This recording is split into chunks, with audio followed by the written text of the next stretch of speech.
Salut à tous et bienvenue dans cette nouvelle vidéo. Aujourd'hui on attaque le dernier update lecture du mois de mai.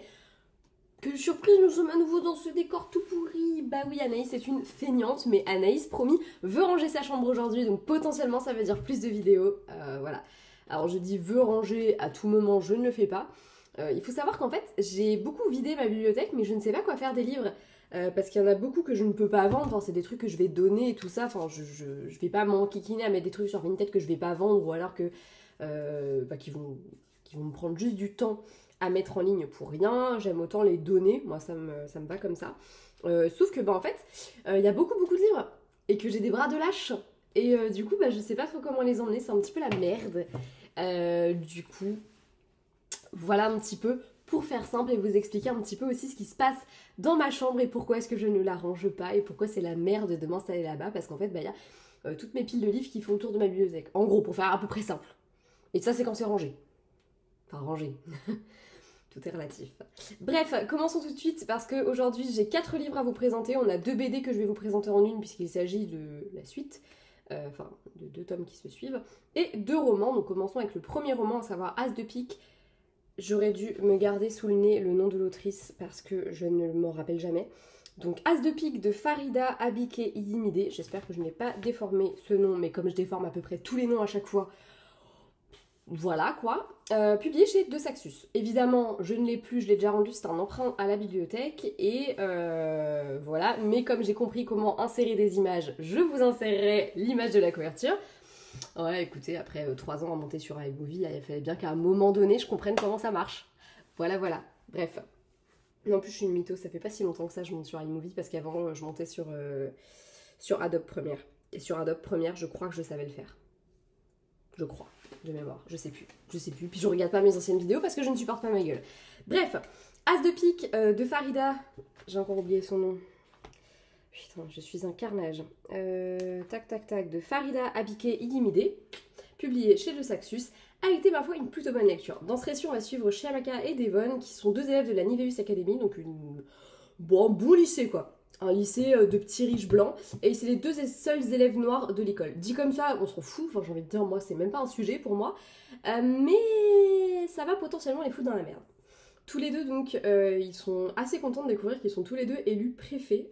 Voilà, donc Chiamaka, elle est préfète en chef. C'est un peu la juste continuité de sa scolarité jusque-là. Mais bon, pour une année terminale, c'est plutôt cool parce que potentiellement, elle peut être major de sa promo et ça peut l'aider. Et être major de sa promo, ça veut dire Yel, et ça, c'est son rêve. De son côté, Devon, lui, c'est un élève boursier. Il vient d'un quartier pauvre de la ville. C'est génial d'être dans cette école pour lui parce que ça lui ouvre beaucoup d'opportunités. Il rêve de Juilliard, donc forcément pareil, être préfet, il se dit peut-être que voilà, ça peut être cool pour moi. Seulement très vite ils vont déchanter puisque ils vont devenir la cible d'As. As qui est-ce? Eh ben bonne question parce qu'on sait pas trop. On sait pas trop, c'est juste que c'est quelqu'un du lycée, potentiellement quand même, qui les a pris pour cible et envoie toutes sortes de rumeurs, ragots, etc. pour les descendre et surtout pour faire de leur vie un enfer et faire en sorte qui n'arrive à rien de leur vie. Clairement, on est là pour leur faire du mal, il n'y a pas d'autre mot. À partir de là, le fait que la cible principale de quelqu'un qui sévit dans le lycée, ce soit les 2 élèves noirs, j'ai envie de dire que potentiellement, il y a un petit peu de racisme sous-jacent et on va suivre du coup Chiamaka et Devon qui, même s'ils n'ont absolument rien en commun, ne sont pas du tout amis, vont s'allier pour essayer de faire tomber As, de découvrir qui c'est aussi surtout et pourquoi est-ce qu'on leur en veut à ce point-là. Est-ce que c'est vraiment juste lié à leur couleur de peau? Est-ce qu'il y a quelque chose d'autre derrière qui d'une manière ou d'une autre les aurait liés? Est-ce que c'est juste quelqu'un qui a envie de faire chier le monde? Bref, voilà.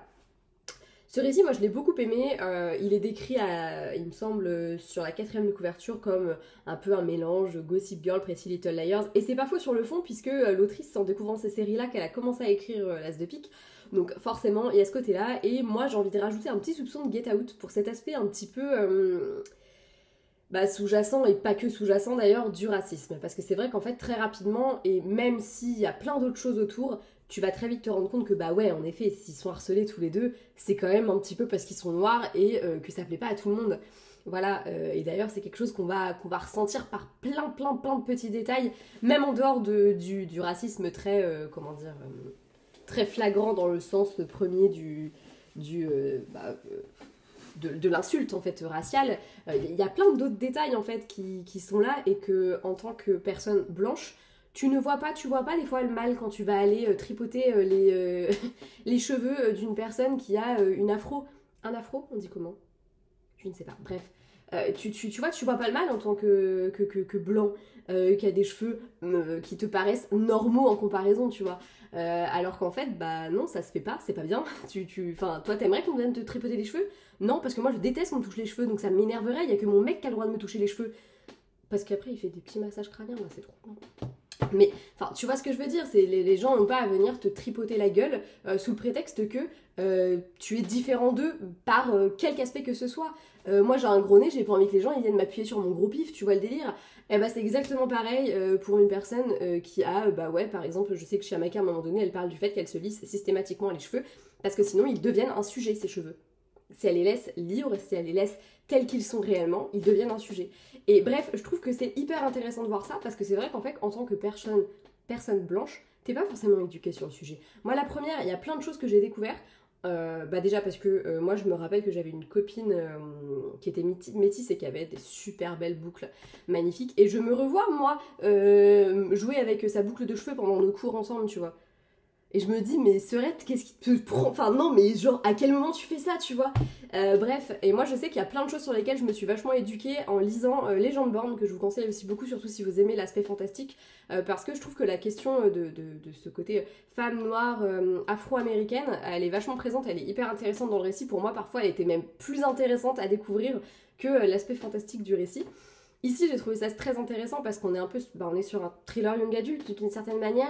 On a cet aspect très gossip girl, très pretty, peut-être même plus Pretty Little Liars, parce que Pretty Little Liars, le A, donc le méchant, veut du mal aux filles, vraiment. Et là, on sent que c'est pareil, ça veut du mal. Gossip Girl, c'est juste un ado qui s'emmerde et qui a décidé que, bah tiens, je vais foutre la merde un peu, tu vois. Mais il n'y a pas de volonté de nuire profondément aux gens. Alors que là, dans As de Pique, très rapidement, tu te rends compte qu'il y a vraiment cette volonté de nuire, de faire du mal, parce que on t'aime pas. Voilà, et j'ai trouvé que c'était très intéressant.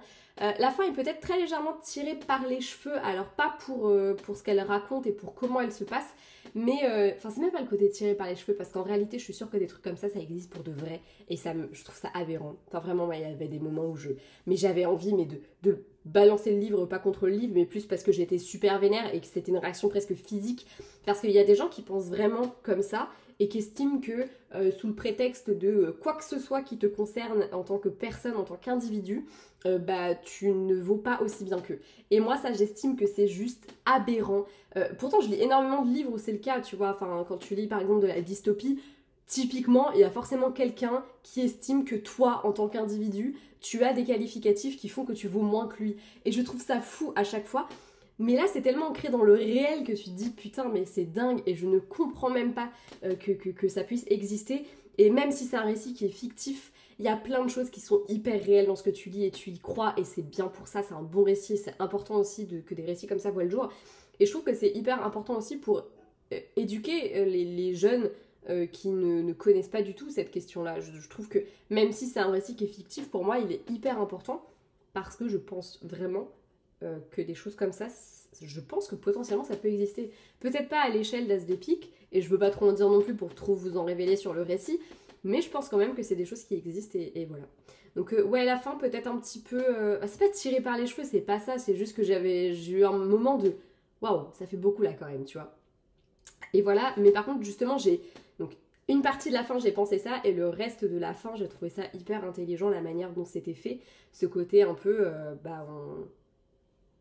on passe au step supérieur, et voilà. Enfin bref, globalement je trouvais que c'était un bon récit. Moi je me suis complètement laissée happer par l'histoire. Je crois qu'en 2 jours j'avais lu les 3/4 du roman, tellement j'avais du mal à le lâcher, j'avais envie de savoir le fin mot de l'histoire. En plus de ça, il se passe vraiment sur un laps de temps très très court, je crois que ça se compte en peut-être 2 semaines. Sur peut-être 2 semaines il se passe beaucoup de choses. Et je trouve que c'est un récit qui est hyper révoltant pour ce côté très réaliste et très réel de ce qu'il va te raconter. Et du coup, ouais, pour ça, franchement, une bonne lecture, une très bonne lecture, et je vous le conseille. Je vous le conseille vraiment, et si vous êtes un peu... Enfin, si vous avez aimé Gossip Girl et Pretty Little Liars, de toute façon, ce côté SMS anonyme, ça devrait vous plaire globalement. Sachant que pour moi, il a quand même une volonté aussi d'éduquer, de raconter ce que c'est le quotidien d'élèves noirs au sein d'une communauté qui est exclusivement blanche. Et en plus de ça, ici on est vraiment dans une communauté d'élite, donc je pense qu'en plus de ça, il y a des gens qui se permettent des choses qui se permettraient pas forcément ailleurs. Voilà. Voilà. C'est tout pour As de Pique, je vais pas m'étendre davantage sur le sujet, j'ai pas non plus envie de trop vous en dire et de vous raconter concrètement ce qui se passe. C'est pas le but, en tout cas c'est un récit que je vous conseille, moi je le trouve assez important et en même temps je le trouve surtout très sympa. Personnellement j'ai vraiment apprécié de découvrir l'histoire, je me suis laissée vraiment prendre au jeu et j'ai bien aimé la façon dont ça se déroulait, dont ça se terminait, etc. Voilà, tout simplement. Même s'il y a encore des choses qui restent assez floues, mais dans un sens est-ce que c'est pas ce qu'on attend aussi de ce récit, que sur certains passages il reste un petit peu flou. Voilà, j'aurais peut-être aimé un peu plus de détails sur certaines choses. Je pense notamment à un événement qui est survenu quelques temps plus tôt et qui impacte beaucoup Chiamaka, et je pense que j'aurais aimé avoir un petit peu plus de détails sur qu'est-ce qui s'est réellement passé à ce moment-là, parce que on apprend quelque chose après et on se dit bah ouais mais comment c'est possible. Voilà. Et par exemple sur cet événement-là j'aurais aimé plus de détails. Par exemple. Si vous l'avez lu, vous saurez sans doute de quoi je parle, sinon, bah tant pis, il faudra le lire. Voilà. Ensuite, je vous l'avais dit en intro de cette vidéo, j'ai lu des BD, puisque j'en ai lu 2. J'ai lu les tomes 2 et 3 d'Elle, de Kit Toussaint et... Putain, pourquoi je me suis mis sur cette page? Je note pas le nom des auteurs sur cette page de mon carnet. Kit Toussaint et Avin Stockart. Je vais rester sur cette page, c'est aussi bien. Même si l'auteur d'après, je la connais par cœur. Mais c'est pas grave, enfin je les connais par cœur. Je sais pas si ça va vous aider à deviner ce que c'est, mais bon voilà, bref. Donc j'ai lu le tome 2 universel et le tome 3 pluriel de cette trilogie de BD que j'ai globalement beaucoup aimé. J'avoue que je les ai dévorés, déjà le tome 1 je l'avais dévoré, et les 2 tomes suivants je les ai dévorés. J'espère ne pas vous spoiler, mais potentiellement je vais un petit peu vous spoiler le tome 1 pour vous parler du tome 2 et du tome 3. On est sur une BD, je trouve pas que ce soit dinguissime de vous le spoiler non plus, je pense que voilà, on peut dire beaucoup de choses d'une BD sans avoir besoin de rentrer trop dans le détail non plus. Dans cette BD, on découvre elle, nouvelle élève dans un lycée, elle va se faire un groupe de copains, et ce groupe de copains va très vite découvrir qu'elle, elle est pas toute seule des fois, et qu'elle a tout simplement un peu plusieurs personnalités. Mais des personnalités qui sont tellement distinctes qu'on a vraiment l'impression d'avoir une autre personne en face de nous. Voilà. Vont se découper plusieurs personnalités que son amie Maëlys va un petit peu apprendre à comprendre et à connaître. Et assez rapidement, elle va se rendre compte, ah tiens, celle-ci c'est celle-ci, celle-ci c'est celle-ci. Enfin bref, voilà. À la fin du tome 1, on apprenait une grosse vérité sur la vie d'elle, et ça nous permettait un petit peu dans le tome 2 de découvrir une dernière personnalité, une personnalité qui jusque-là était prisonnière. Elle avait été emprisonnée parce que c'est une personnalité très particulière. Je vais pas trop en dire non plus, mais voilà, donc le tome 2, personnalité libérée, on a une grosse révélation sur elle et on va en découvrir encore plus dans les tomes 2 et 3 jusqu'à enfin aboutir à pourquoi est-ce qu'elle est comme ça et comment est-ce qu'elle peut faire pour aller mieux, parce que mine de rien, c'est un vrai problème de jongler de personnalité en personnalité sans avoir de... En fait, elle n'a pas de contrôle là-dessus, elle a aucun contrôle sur qui prend le pouvoir à quel moment, quoi, donc c'est un peu délicat. J'ai beaucoup aimé cette saga de BD parce que je trouve qu'il y a un côté à la fois très psychologique, avec cette espèce de notion de diverses personnalités, et en même temps c'est quasi onirique, quasi magique, on a vraiment cette sensation qu'il y a un monde à part entière dans la tête d'elle, et que selon qui est là, qui va prendre le dessus sur la personnalité, enfin, c'est hyper sympa, hyper intéressant, et surtout c'est vachement malin la manière dont c'est fait. Dans la BD, chaque personnalité a une couleur de cheveux différente et c'est à ça que tu vas les différencier en fait au fur et à mesure. Et ça, c'est plutôt cool. Et il va se passer beaucoup d'événements. Les personnalités, elles vont avoir leurs forces et leurs faiblesses. Elles sont un petit peu aussi des traits de personnalité plus qu'une réelle personne à part entière parfois. On a vraiment une personnalité qui incarne vraiment la fragilité, la timidité. On en a une qui est hyper sportive, rentre dedans, ambitieuse, voilà, qu'on veut. Il y en a une qui est un peu un...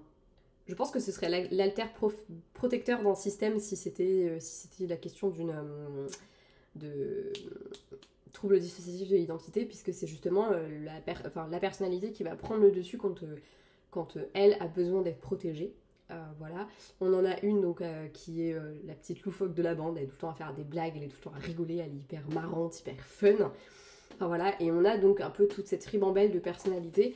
Et j'ai trouvé que c'était vachement intéressant parce que ça parle à la fois beaucoup d'identité et ça parle aussi beaucoup de psychologie, ça parle, enfin c'est un peu comme je vous l'ai dit déjà, magique, etc. Les dessins, je les ai trouvés vraiment fabuleux, j'aime beaucoup les planches, j'ai trouvé que c'était vraiment très sympa, c'est typiquement ce que j'aime comme type de BD.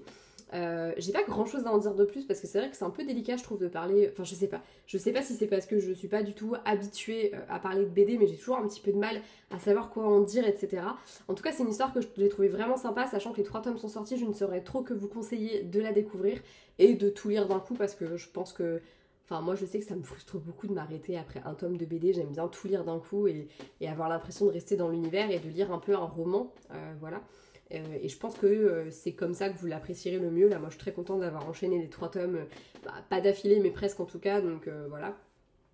Et lecture que je vous conseille vraiment parce que moi, j'ai passé un très très bon moment. J'ai trouvé que c'était bien écrit. Globalement, le scénario est très intéressant. Les dessins sont magnifiques.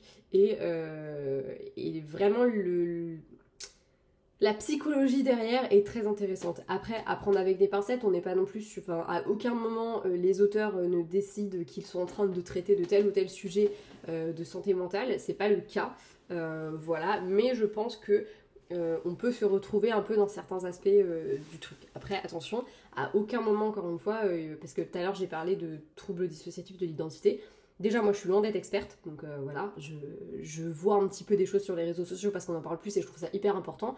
Mais c'est un peu comme le racisme dont je parlais tout à l'heure. Je ne suis pas victime de racisme, je ne suis pas victime de troubles dissociatifs de l'identité, je ne suis pas la plus habilitée pour en parler, j'en parle par rapport à ce que je vois globalement. Je suis peut-être complètement à côté de la plaque et si je blesse qui que ce soit, c'est absolument pas intentionnel.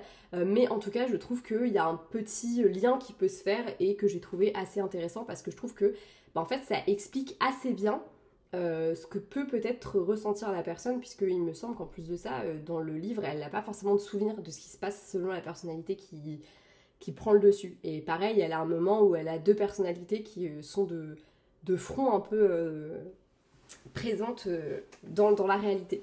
Donc je trouve que on est quand même un petit peu dans un espèce de parallèle qui est pas déconnant à faire, mais c'est pas ce que les auteurs, enfin c'est pas comme ça que les auteurs le décrivent, en tout cas à aucun moment c'est indiqué comme ça. Donc voilà. Et puis il y a toute l'histoire derrière fait que ça n'a pas forcément, enfin ça n'a pas de lien du tout avec ça. Mais je pense que voilà, le lien peut se faire. En tout cas moi dans ma tête je l'ai fait plus d'une fois. Voilà. Bref. Terminons maintenant avec le dernier roman, à savoir Something Wilder de Christina Lauren, et je vais arrêter de mettre un peu les pieds dans le plat dans des sujets qui sont un peu touchy, parce que bon, on sait jamais sur internet, tout peut être tellement déformé par les gens que je n'aime jamais trop aborder des thématiques un peu, un peu touchy, des trucs un petit peu, où en fait je sais pas toujours de quoi je parle, donc potentiellement je peux dire de la grosse merde, hein, qu'on se le dise. Something Wilder de Christina Lauren, c'est leur dernier roman, on va y suivre Lily et Léo, qui étaient ensemble il y a 10 ans. Ils ont vécu un été absolument magique jusqu'à ce que Léo prenne à poudre d'escampette, disparaisse sans laisser de traces. Lily en a eu le cœur brisé, Léo également, parce qu'évidemment, il n'est pas parti comme ça de son plein gré.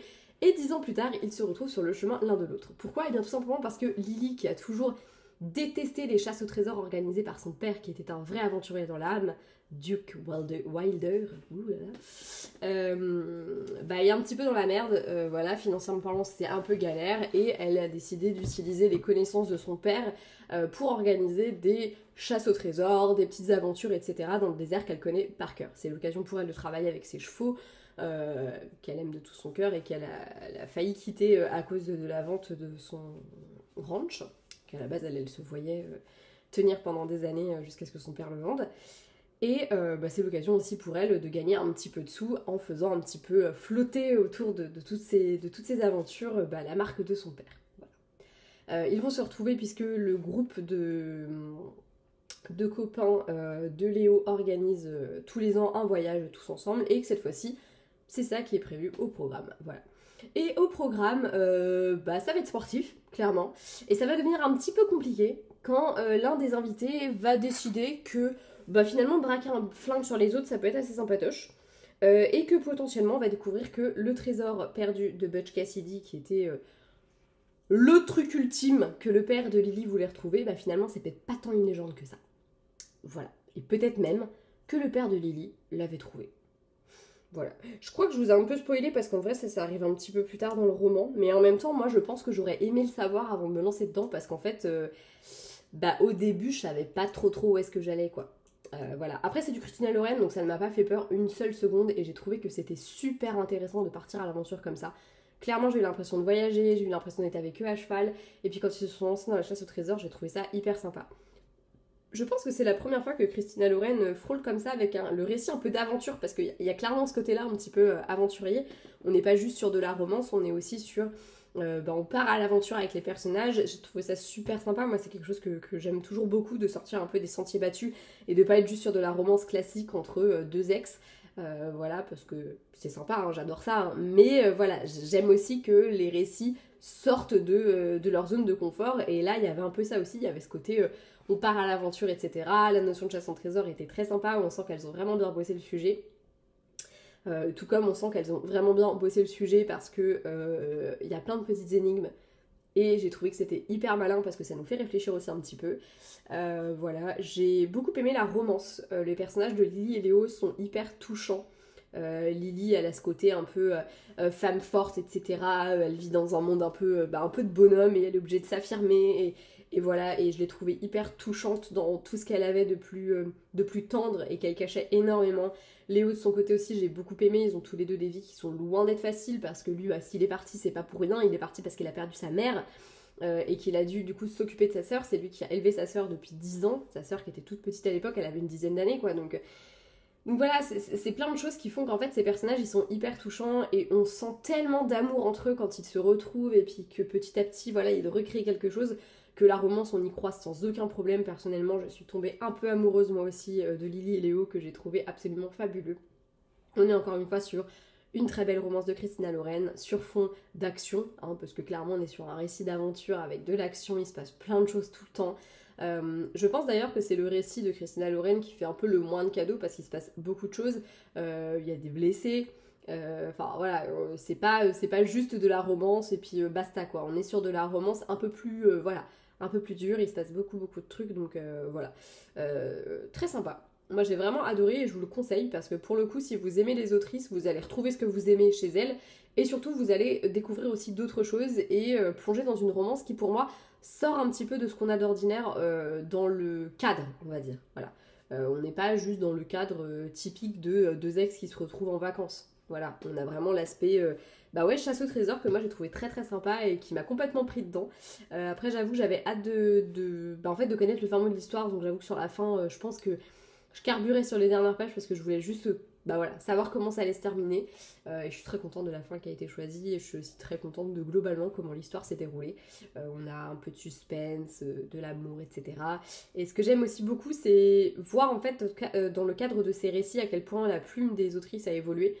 Et surtout la manière dont elles choisissent de raconter les histoires d'amour. Moi j'ai commencé avec leur premier récit, donc Beautiful Bastard et compagnie là, et Wild Season, où c'était vraiment de la new romance très érotique, il y avait beaucoup de scènes de sexe. Aujourd'hui là dans Something Wilder, je crois qu'il y a 2 scènes de sexe qui sont même pas forcément hyper décrites.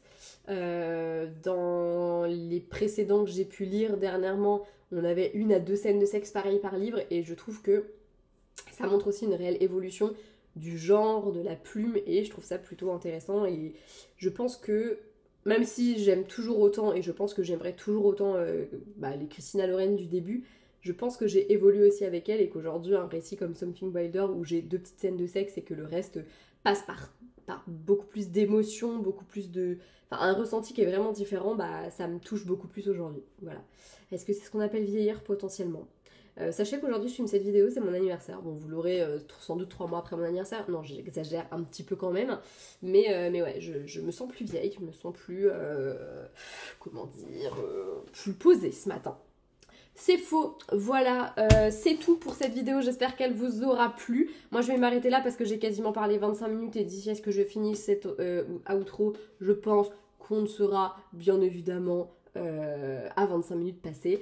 J'espère qu'elle vous aura plu, j'espère que je n'aurai pas mis les pieds dans le plat sur des thématiques qui peuvent toucher, blesser ou quoi que ce soit. Enfin bref, je vous ai déjà dit tout ça donc je vais pas me répéter. Je vous conseille vraiment du fond du cœur ces 4 livres puisque pour le coup je les ai vraiment beaucoup appréciés. et je trouve qu'il parle de choses hyper importantes pour les premiers et pour le dernier qu'il est hyper touchant, hyper mignon, hyper sympa et en plus pour l'été c'est parfait, ça va vous faire voyager et ça c'est top. Allez, je m'arrête là, je vous fais de gros bisous et à bientôt dans une prochaine vidéo. Ciao!